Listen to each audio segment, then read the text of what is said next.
Monsieur le Président, chers collègues, donc nous, notre groupe, nous allons nous abstenir sur cette délibération. Je vous rappelle qu'on avait voté contre l'ouverture à la concurrence et que depuis, à chaque fois que nous avons des délibérations qui concernent l'ouverture à la concurrence, nous faisons le choix de nous abstenir. Je voulais simplement vous alerter parce qu'à l'époque, on l'avait fait. Pour nous, l'ouverture à la concurrence, c'était un gros risque pour que la région, ça coûte plus cher au final, puisqu'on recrée des services de la SNCF. Donc là, bien sûr, on a cette création de cette SPL,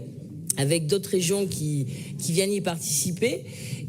qui vont aussi donc gérer les trains, gérer la maintenance de ces trains. Et là, du coup, il nous faut aussi créer des centres de maintenance, et on l'a vu dans le budget ce matin, on a aussi une forte augmentation de nos capitaux. Donc nous, ce qu'on demande depuis le début, c'est d'avoir un bilan du coût de cette ouverture à la concurrence. Et il y a un rapport qui est sorti la semaine dernière, ou cette semaine, ça passe tellement vite, je ne sais plus, qui a été fait donc par un cabinet, donc un rapport indépendant, et qui montre déjà qu'au niveau de toutes les ouvertures à la concurrence, nous avons des surcoûts pour les collectivités, que ce soit sur les centres de maintenance, les trains, les problèmes qu'on peut avoir aussi lorsqu'il y a les personnels qui sont transmis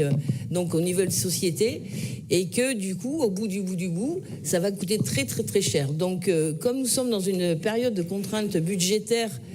qui est là, que vous souhaitez aussi faire des économies.